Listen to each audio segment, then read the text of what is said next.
Hi, my name is Amir Rahimi. I am the producer on the Battle for Middle-earth 2, The Rise of the Witch King, and I'm here today to talk to you a little bit about the new units that we added to the existing factions of Battle for Middle-earth 2. When determining what the feature set for The Rise of the Witch King was going to be, we really wanted to deliver on what the community wanted. So one thing we did is we really scoured the boards, paid a lot of attention to what our community had to say, and what we found was that fans of Battle for Middle-earth 2 were picking one of the 6 factions, learning the faction, and sticking with that faction. And what they want is really some new toys to play with. They want new units, new abilities to use, new strategies to develop. So what we decided to do is go through and add at least a few units to each one of the existing factions of Battle for Middle-earth 2, in addition to adding a brand new faction, which is the Angmar faction.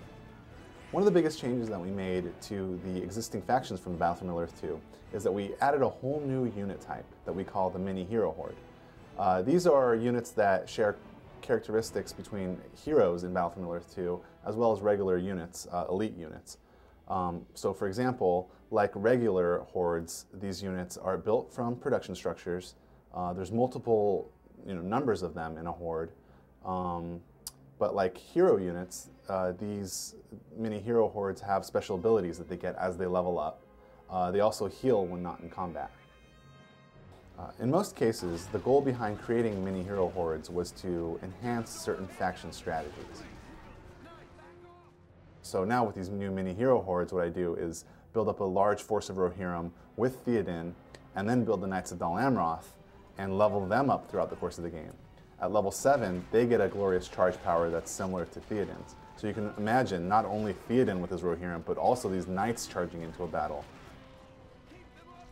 My favorite mini hero horde in The Rise of the Witch King is the Isengard Deathbringers.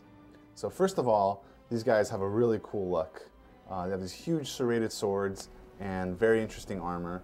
But also, they get a very powerful special ability at level 7 that we call Bloodlust.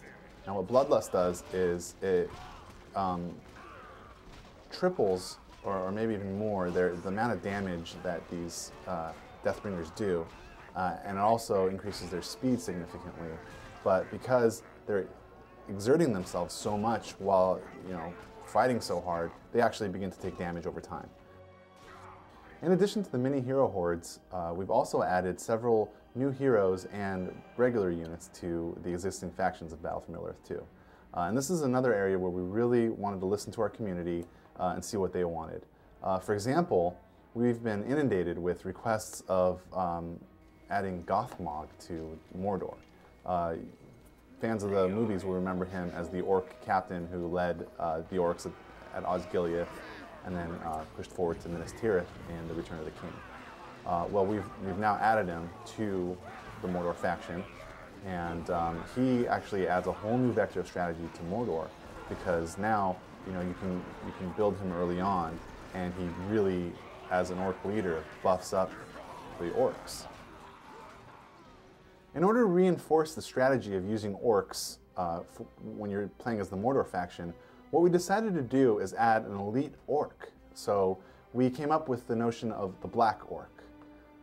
This is an orc that you get by leveling up the orc pit, and allows the player to not go straight from spamming a lot of orcs, jumping straight to trolls, but it allows him to have the choice of continuing with the orcs and then potentially building Gothmog in order to buff them. Similarly, the new hero that we added to the Dwarven faction provides a whole new choice in terms of strategy for the dwarves. We decided to add Prince Brand. For fans of the fiction, they'll recognize him as the son of King Brand from The Hobbit. Prince Brand is an archer hero. He's the only non-dwarven hero that the dwarves get, and what he does is he really buffs up the Men of Dale. In addition to the Noldor warriors, the elves also get the Linden Horse Archers. As the name suggests, these are archers that are on horseback, and what it does is it gives the elves a very sort of fast archer option, and anyone who knows the Elven faction knows how deadly that can be. I believe we've been able to capture and keep the spirit of the individual factions so that they generally feel and play the same way. But what the new units to these existing factions do is that they enhance certain core strategies as well as introduce brand new ones.